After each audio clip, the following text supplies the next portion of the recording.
Have you ever believed in destiny? Let me tell you about two women who found each other on a snowy night when all hope seemed lost. The bitter wind howled through bare branches as Rachel Walker trudged through knee-deep snow, one hand clutching her swollen belly.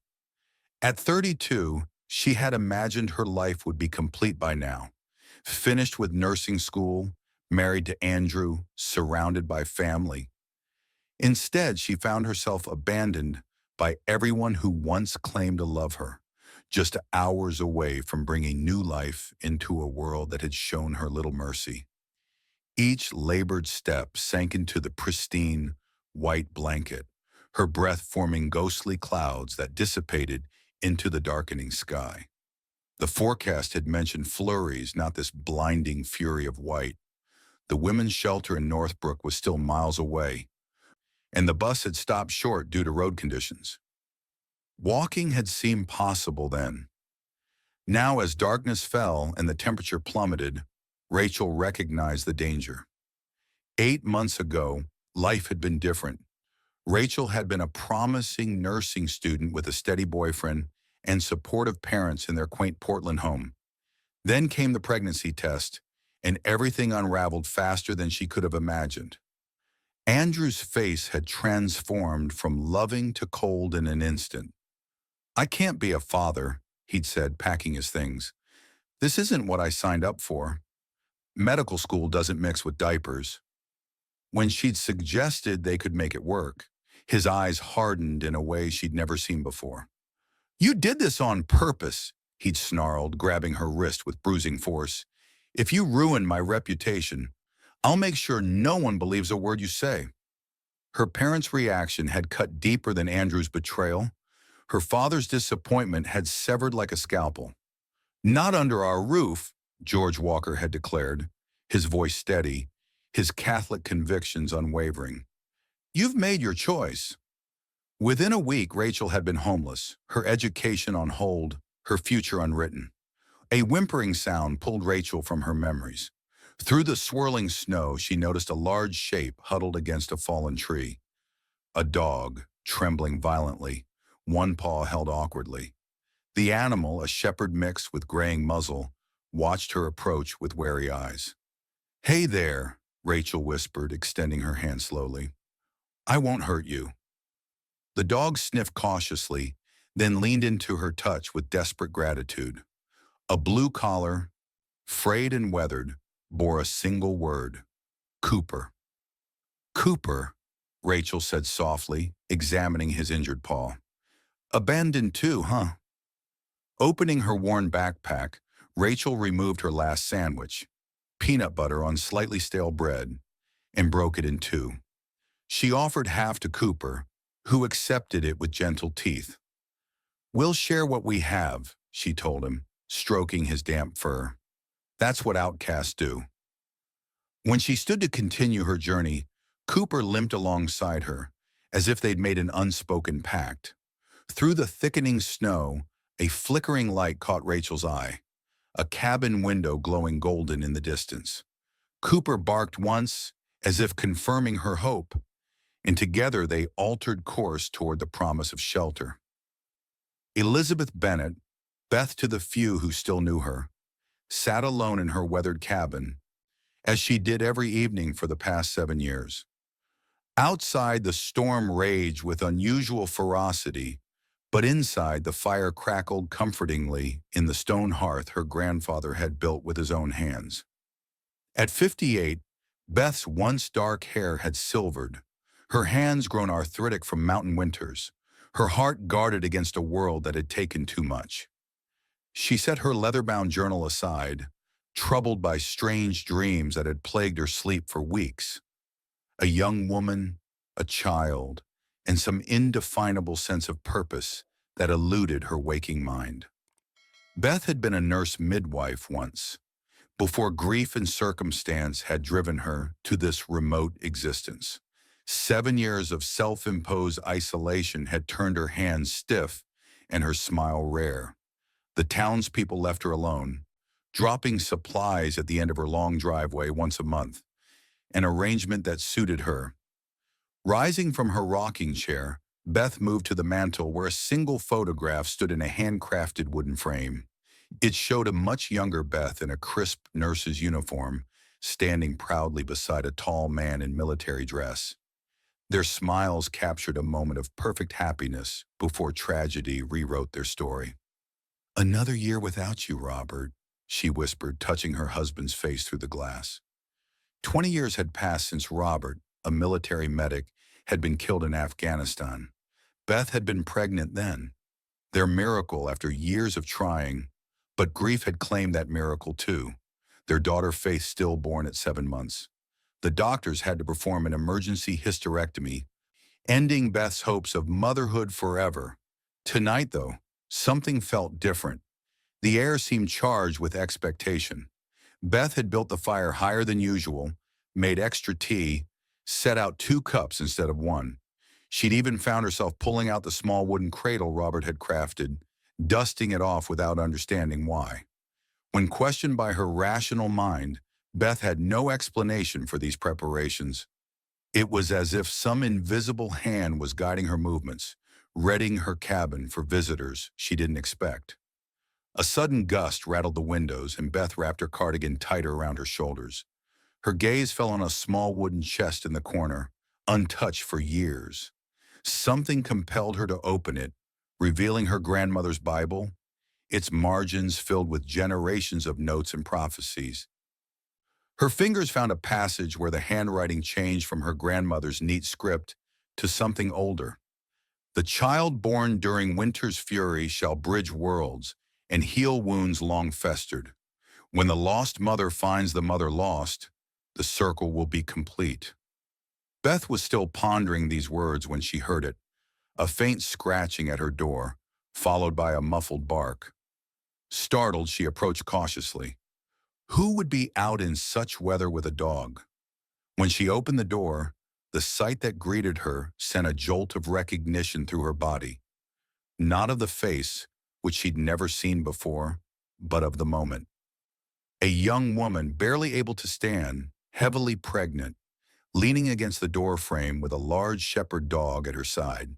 "Please," the woman whispered, her voice nearly lost in the howling wind. "I think my baby's coming." Beth hesitated only for a heartbeat before opening the door wider. "Come in," she said, her voice rusty from disuse. "You're safe now." As the young woman crossed the threshold, the wind suddenly died, as though the storm itself had only existed to drive her to this doorstep. Are you thinking about those fateful moments that change your life forever?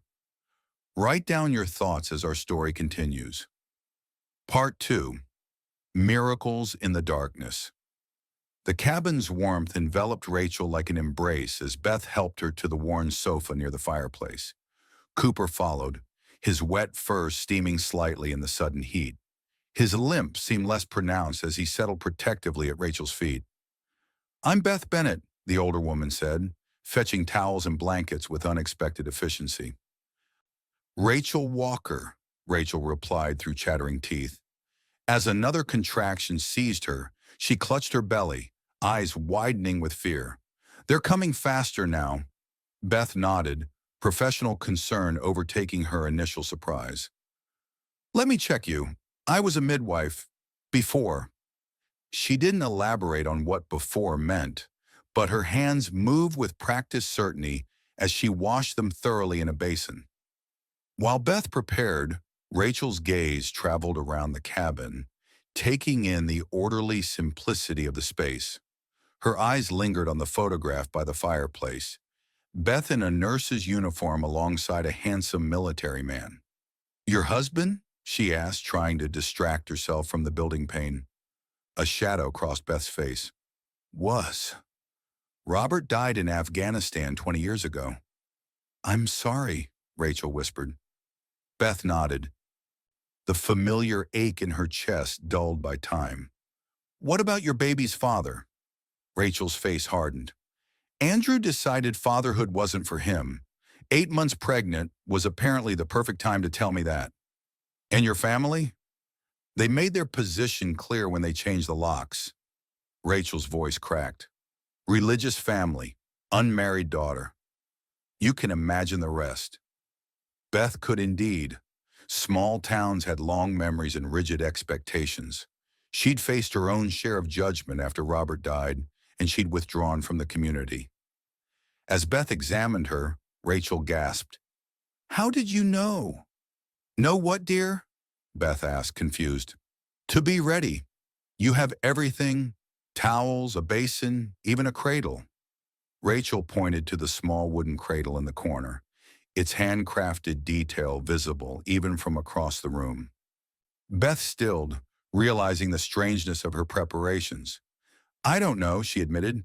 "I've been having dreams about someone coming through the snow. I thought I was just getting senile." Rachel's eyes widened. "I've had dreams too, of an older woman in a cabin, waiting, of safety." Their gazes locked in mutual astonishment. "This can't be coincidence." "I don't believe in coincidences," Beth said quietly, moving to retrieve her grandmother's Bible. "Not anymore." As another contraction gripped Rachel, Beth noticed something glinting at her neck. Reaching forward, she gently lifted a small silver pendant on a delicate chain. "Where did you get this?" Beth whispered, her fingers trembling.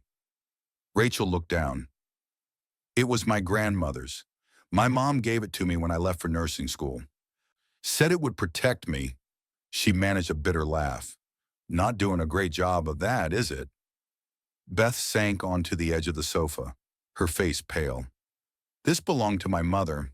I lost it years ago after Robert died. I looked everywhere." "That's impossible," Rachel breathed. "Your grandmother's name?" "Margaret. Margaret Mitchell from Greenfield." Beth's eyes filled with tears.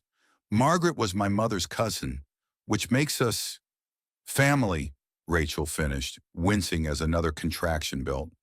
"We're family." Outside, the storm howled with renewed fury, snow swirling in patterns that defied natural weather systems. Yet around the cabin, a strange blue light began to form, seeping through the windows and casting the interior in an ethereal glow. Cooper raised his head, suddenly alert. His injured paw, which had been clearly wounded earlier, now seemed completely healed. He stood, stretching as if awakening from a long sleep, and moved to the window, his posture vigilant. "Look," Beth whispered, pointing to the Bible in her hands. It had fallen open to a different page, where another handwritten note stood out. "On the 7th night of the 7th year, when snow covers all sin." 7 years, Beth breathed. "That's exactly how long I've lived here alone." Rachel clutched her belly as the strongest contraction yet seized her. "Beth," she gasped, "I think it's time now." Cooper began to pace, his movements agitated yet purposeful. The cabin creaked and groaned around them, almost as if it were expanding and contracting with Rachel's labor. A picture fell from the wall, the glass shattering on the wooden floor. "This isn't natural," Beth murmured, more to herself than to Rachel. Outside, the mysterious lights converged on the cabin, their glow intensifying until it seemed the small structure stood in broad daylight, despite the darkness of the winter night. The ancient Bible on Beth's lap began to emit a soft warmth, as if alive and breathing. As Beth moved to help Rachel, she felt a strange weight in her pocket, something that hadn't been there moments before. Reaching in, her fingers closed around a key, old and ornate, its brass surface warm to the touch. She'd never seen this key before, yet it felt strangely familiar in her palm. "What is that?" Rachel asked, momentarily distracted from her labor. "I don't know," Beth admitted, turning the key over in her hands. "It wasn't here before." As she held the key, it began to emit a soft golden glow, pulsing in time with Rachel's contractions. Instinctively, Beth placed it in Rachel's hand. The moment their skin touched, the key brightened intensely, illuminating the cabin more effectively than the fire and lamps combined. "It feels," Rachel began, wonder in her voice. "Right," Beth finished. "It feels right." Hours passed in a blur of pain and preparation. Beth worked efficiently, drawing on skills long unused but never forgotten. Rachel labored with determination, her fear giving way to focus. Cooper remained vigilant, occasionally coming to Rachel's side to offer comfort before returning to his post by the window. "Tell me about yourself," Beth instructed, hoping to distract Rachel from the pain. "Where did you grow up?" Between labored breaths, Rachel spoke of a small town not unlike Northbrook, of strict parents and rebellion, of dreams deferred and hopes abandoned. As she talked, Beth was struck by the parallels to her own life. Different circumstances, perhaps, but similar wounds. "I was pregnant once," Beth found herself saying, the words emerging unbidden. She hadn't spoken of this to anyone in decades. "After Robert died, I didn't know when he deployed." Rachel's eyes widened, her pain momentarily forgotten. "What happened?" "I lost the baby." Beth's voice grew distant. "The stress," they said. "A little girl. I was going to name her Faith." Outside, the lights intensified, pulsing in rhythm with Rachel's contractions. The wind picked up again, but differently now, almost musical, like voices singing just beyond the range of human hearing. "I never thought I'd be here," Rachel said, tears streaming down her face. "Alone, giving birth in a stranger's cabin during the storm of the century." Beth squeezed her hand. "You're not alone. And we're hardly strangers anymore, are we? Do you believe in small miracles in everyday life? Write down a miraculous moment from your own experience as our story continues." Part 3. The Healing Light. "Push now," Beth commanded, her voice steady despite the extraordinary circumstances surrounding them. "The baby's coming." Rachel bore down with the last of her strength, her cry piercing the cabin's charged atmosphere. Cooper howled in perfect harmony, a sound unlike any normal dog's voice, more like an ancient song than an animal's call. As Rachel gave one final, monumental push, the key in her hand turned as if inserted into an invisible lock. A sound like distant chimes filled the cabin, and a perfect bell-like tone resonated through every corner. "Oh, Rachel," Beth breathed, her voice filled with wonder. "You have a daughter." The newborn's cry joined the symphony of strange sounds, strong, vibrant, alive. As Beth placed the tiny, perfect child on Rachel's chest, the storm outside abruptly ceased. The wind died away to nothing. The snow stopped falling, and the mysterious lights that had surrounded the cabin coalesced into a single brilliant star directly overhead. Inside, bathed in its glow, two women who had been strangers hours before wept together over the miracle they had witnessed, the miracle they had together brought into the world. "She's perfect," Beth whispered, gently cleaning the infant with warm water. "Absolutely perfect." Rachel couldn't tear her gaze from her daughter's face, the delicate nose, the rosebud mouth, and most striking of all, eyes of an impossible luminous blue that seemed too aware for a newborn.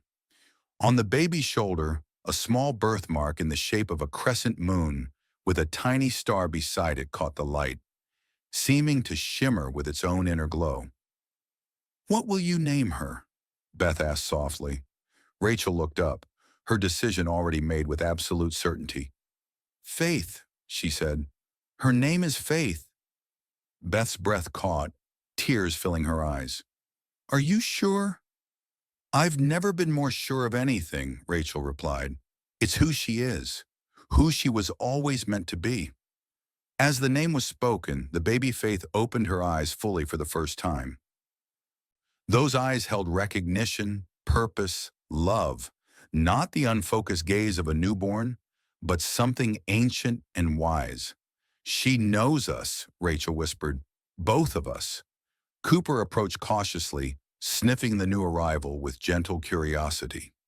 Faith reached one tiny hand toward the dog, and when they touched, Cooper's gray muzzle seemed to darken slightly, the arthritis in his joints visibly easing. He settled beside the sofa, a guardian renewed. The peaceful moment shattered when Rachel suddenly gasped, her face draining of color. Blood soaked through the blankets beneath her with alarming speed. Postpartum hemorrhage, Beth realized with alarm, professional instincts kicking in. She gathered supplies from her medical kit with practiced efficiency, but fear gripped her heart. They were miles from the nearest hospital, the phone lines down, and Rachel was losing blood at an alarming rate. "Stay with me, Rachel," she urged as the young woman's eyes began to flutter. "Think of Faith. She needs her mother." At the mention of her daughter's name, Rachel's eyes refocused. "Faith," she whispered weakly. In the cradle, the baby began to cry, not the normal wail of a newborn, but a sound almost like singing, high and clear and purposeful. The birthmark on her shoulder began to glow with a soft golden light. Cooper howled again, the same strange melodic sound from before. The light from Faith's birthmark expanded, filling the room with warmth that could be felt as well as seen. It surrounded Rachel, seeming to seep into her skin. Before Beth's astonished eyes, Rachel's color began to return. Her breathing steadied, her pulse strengthened. The bleeding slowed and then stopped altogether. "Beth?" Rachel's voice was stronger now, confused. "What's happening?" Beth shook her head, beyond explanation. "A miracle," she said simply. "Another miracle." The baby's cries ceased as abruptly as they had begun. The glow receded, though a faint luminescence remained around the birthmark. Faith yawned, her expression once again that of a normal newborn. "She saved me," Rachel said with absolute certainty. "Somehow she saved me." Beth nodded slowly. "I think there's much more to your daughter than either of us can comprehend." Outside, the sound of an approaching vehicle broke the stillness. Beth moved to the window, surprised to see a snowplow making its way up her long, normally untended driveway, followed by an SUV she didn't recognize. "It seems we're about to have company," she said, turning back to Rachel with a bemused smile. By midday, the cabin had transformed from a place of solitary exile to a hub of activity. Henry, the snowplow driver and an old friend of Beth's, had brought news from town and supplies, marveling at the clear path to the cabin when the rest of the county was buried under feet of snow. Dr. Samantha Morgan, who'd taken over the town's small clinic 5 years earlier, had arrived shortly after, brought by Henry's concerned call about a birth during the storm. "Elizabeth Bennet," she'd said with a smile as she entered, stamping snow from her boots. "Town gossip said you'd become a hermit. I was starting to think you were just a local legend." "Reports of my reclusiveness have been mostly accurate," Beth replied dryly, leading the doctor to Rachel and Faith. Dr. Morgan examined both mother and child with professional thoroughness, her expression growing increasingly perplexed. "You gave birth just hours ago?" she asked Rachel, who nodded. "And you had postpartum hemorrhaging?" Another nod. "That's remarkable. You show no signs of blood loss or trauma. And the baby—" She checked Faith again, listening to her heart, testing her reflexes. "She appears to be in perfect health. Better than perfect, if that's possible." Beth and Rachel exchanged knowing glances but offered no explanation. As Dr. Morgan packed her equipment, she paused, noticing something on Beth's shelf, a collection of pressed wildflowers in a leather-bound book. Except they weren't pressed and dried anymore. They were vibrant, alive, blooming as if freshly picked in summer rather than midwinter. "Are those blooming? In January?" she asked, bewildered. "It's been a night of many miracles," Beth said simply. After the doctor departed, promising to return in a few days, Beth prepared a light meal. As they ate, she felt drawn to an old filing cabinet in the corner of the room. She hadn't opened it in years, but now felt compelled to search through its contents. In the bottom drawer, beneath stacks of old correspondence, she found her medical records from 20 years earlier. The clinical language described a complete hysterectomy following complications from her stillbirth. This is why I never tried again, Beth explained, tracing the words with her fingertip. There was no possibility. As Rachel reached across the table to squeeze Beth's hand in sympathy, Faith stirred in her makeshift bassinet. The baby was surrounded by a gentle golden aura, similar to the light that had healed Rachel hours earlier. Before their astonished eyes, the words on the medical report began to shift and change, letters rearranging themselves as if being rewritten by an invisible hand. Where the document had definitively stated Beth's inability to bear children, it now read, partial hysterectomy performed. Potential for future fertility preserved due to unusual anatomical configuration. This isn't possible, Beth whispered, staring at the altered document. Yet as she spoke, she felt a strange warmth spreading through her body, concentrating in her lower abdomen, where surgical scars had marked her for 2 decades. When she caught her reflection in a small mirror near the kitchen, she gasped. The silver threads in her dark hair had diminished. The deep lines around her eyes softened. Faith just healed you too, Rachel said softly, just as she healed me, just as she healed Cooper. The implications were too vast to fully comprehend. If Faith could heal physical wounds, restore life to dead flowers, and even rewrite medical history, what were the limits of her abilities? A knock at the door interrupted their stunned contemplation. Cooper immediately stood at attention, a low growl building in his throat. Through the window, Beth could see an expensive SUV now parked beside Dr. Morgan's car. A man and woman in their 60s stood on her porch, their bearing stiff with tension. My parents, Rachel whispered, paling slightly. How did they find me? Small town, Beth reminded her gently. News travels. With a steadying breath, Rachel nodded. We knew this moment would come. Better to face it together. Beth opened the door to reveal George and Catherine Walker, their faces tight with anxiety and disapproval. Catherine's gaze immediately searched the room behind Beth, while George stood stiffly, his hand absently touching the gold pocket watch he wore. Please come in, Beth said, stepping aside. The couple entered, their eyes finding Rachel sitting near the window, with Faith cradled in her arms. Catherine gasped softly, tears immediately filling her eyes. Rachel, she whispered, taking an involuntary step forward. Mother. Father. Rachel's voice was steadier than she felt. This is your granddaughter, Faith. George's expression hardened at the name, but Catherine moved closer, her composure cracking to reveal the grandmother beneath the stern exterior. May I? She asked, hands outstretched toward the baby. After a moment's hesitation, Rachel nodded, carefully transferring Faith to her grandmother's arms. Catherine's face transformed as she gazed down at the infant, tears streaming freely now. She's beautiful, she breathed. Perfect. George remained by the door, his expression unreadable. We've been worried sick, he said flatly. No word for months, then rumors about you giving birth during a storm. You could have died, Rachel. I nearly did, Rachel replied calmly.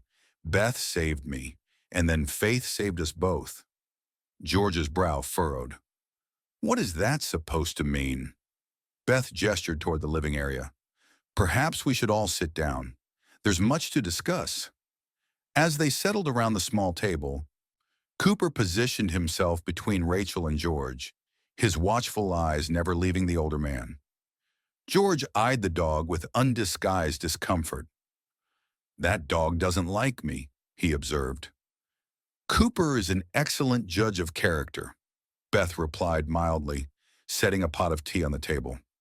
George harumphed, then suddenly frowned, pulling his pocket watch from his vest. That's odd, he muttered. My watch stopped. He held it up, showing the frozen hands.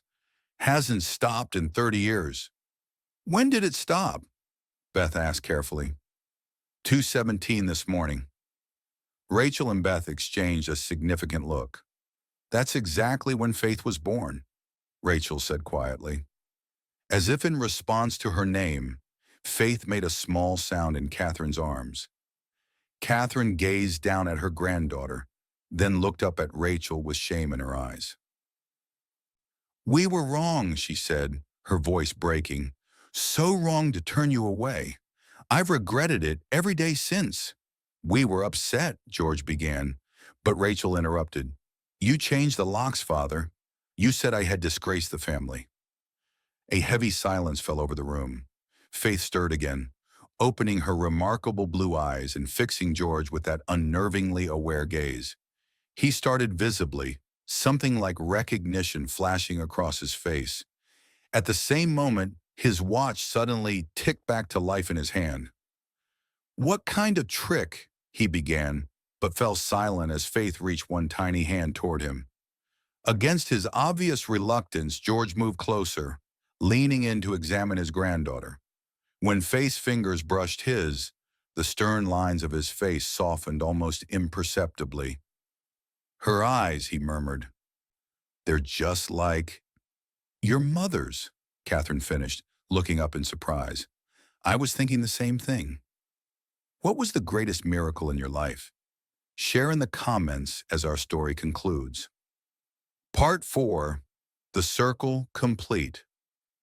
As afternoon turned to evening, the impossible truth of Faith's gifts could no longer be denied, not even by the skeptical George.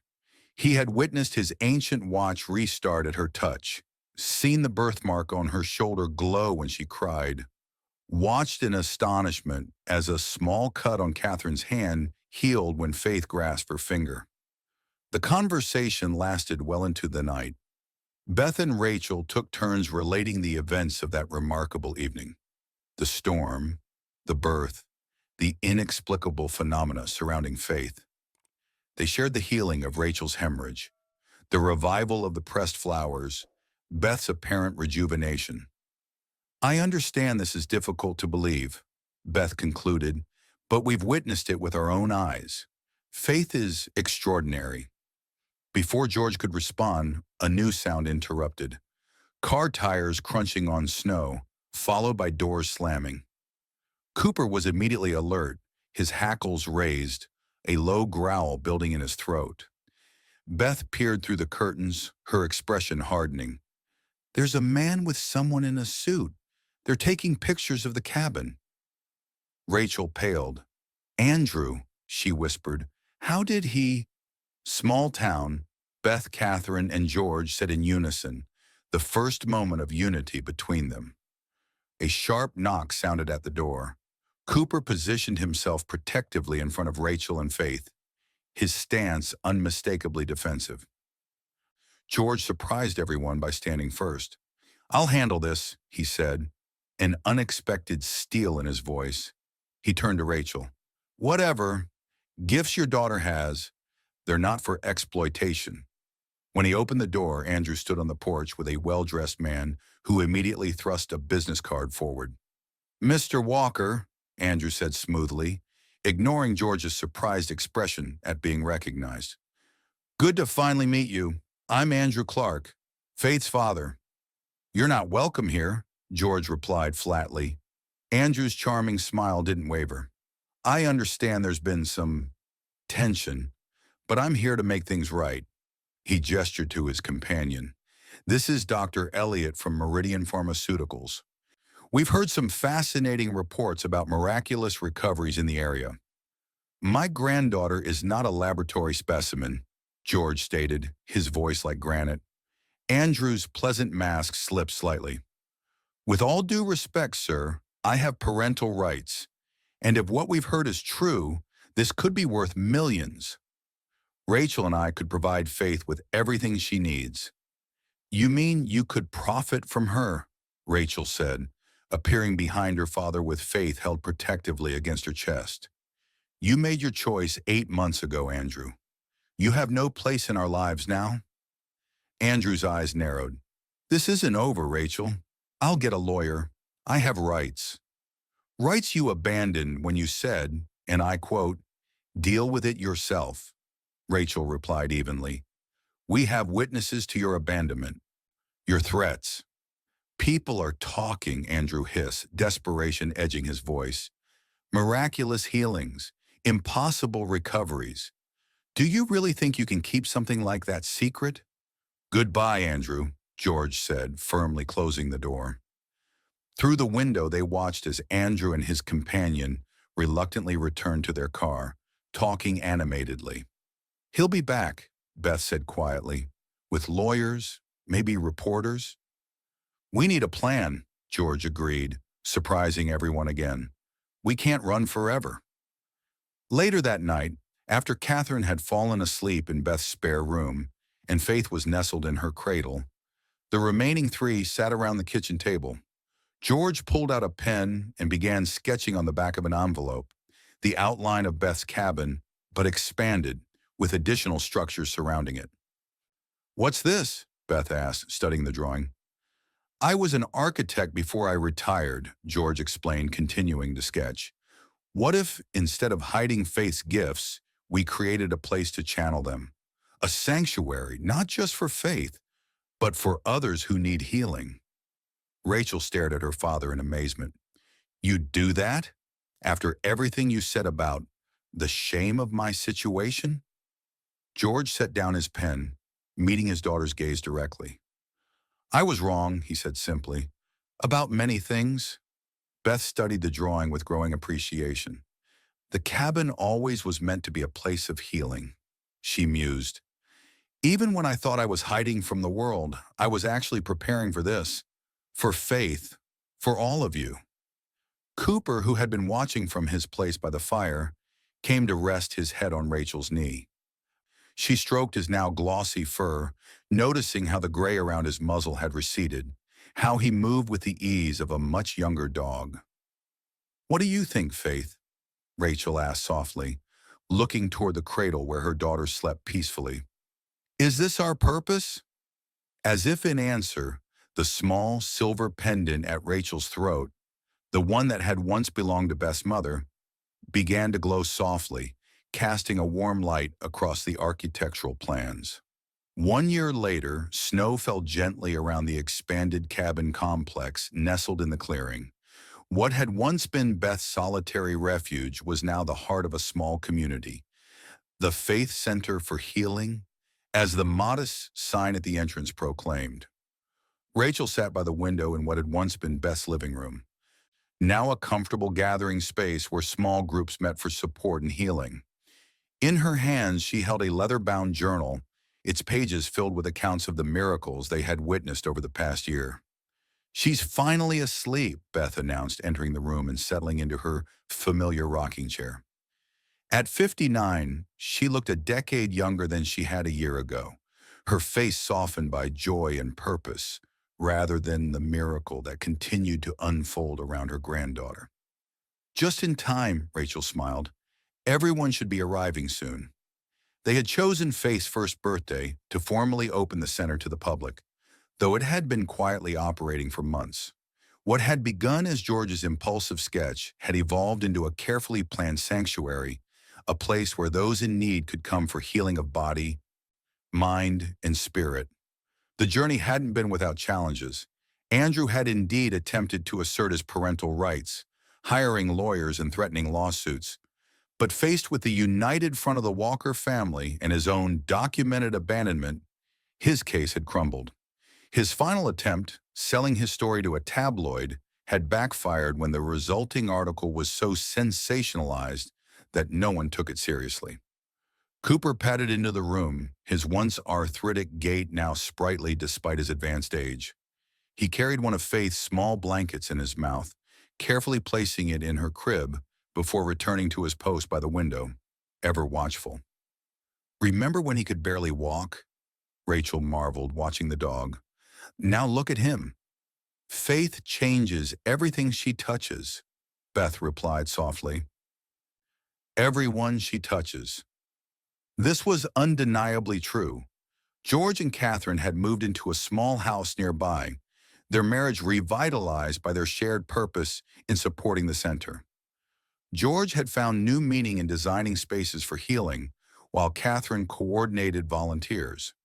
Dr. Morgan had become an essential ally, using her medical credentials to document face effects on patients while helping shield the child from unwanted attention. Her connections had brought other medical professionals with open minds and compassionate hearts, people who could appreciate the miraculous without needing to dissect or exploit it. The sound of vehicles approaching interrupted their reflections. Through the window, they could see George's SUV leading a small procession of cars up the freshly plowed driveway. The first anniversary celebration was about to begin. "Remember what you wrote in your journal the night Faith was born?" Beth asked, her voice gentle with memory. Rachel nodded. "When the lost mother finds the mother lost, the circle will be complete." "The prophecy from my grandmother's Bible," Beth confirmed. "I've been thinking about it lately. You were lost. Without family, without home. I was lost too, in my grief. And now we found each other," Rachel finished, reaching out to clasp Beth's hand. "The circle is complete." From the nursery came a small sound, not Faith's usual babble, but a clear bell-like note. Both women hurried to check on her, Cooper leading the way. They found Faith standing in her crib, her dark curls tousled from sleep. At 1 year old, she remained extraordinary in subtle ways that only those closest to her could fully perceive. Her development had progressed rapidly, but not impossibly so. Her awareness, her connection to those around her, the occasional manifestations of her gift, all could be explained away by those who needed rational explanations. But for those who knew her, who loved her, there was no denying the miracle she embodied. "Happy birthday, little miracle," Rachel whispered, lifting her daughter into her arms. Faith reached up to touch her mother's face, a gesture of connection that never failed to bring tears to Rachel's eyes. In that touch, Rachel felt all the love, purpose, and wonder that had entered her life on that stormy night a year ago. Downstairs, voices filled the main room. George and Catherine greeted guests. Beth explained the center's mission. Dr. Morgan discussed their research. The community they had built, deliberately small but growing steadily, was gathering to celebrate not just Faith's birth, but the renewal she had brought to all their lives. On the mantelpiece, in the spot where Beth's lonely photograph of Robert had once stood, now rested a new picture. Rachel, Beth, George, Catherine, and Faith gathered around the fireplace on Christmas Eve. Cooper sat proudly at Faith's feet, his posture protective and devoted. And beside this photograph, previously unnoticed until this moment, lay a single page from Beth's journal, a page she had never written. On it, in handwriting that resembled Robert's, were the words, "The ones we love never truly leave us. They return in new forms, bringing healing when we need it most." As Faith reached toward this mysterious page, her birthmark glowed softly beneath her birthday dress. The circle was complete, but their story, their miracle, was just beginning. And what about you? What miracles are waiting to enter your life? What circles remain to be completed in your journey? Share your thoughts in the comments below, and don't forget to subscribe for more stories that touch the heart and heal the soul.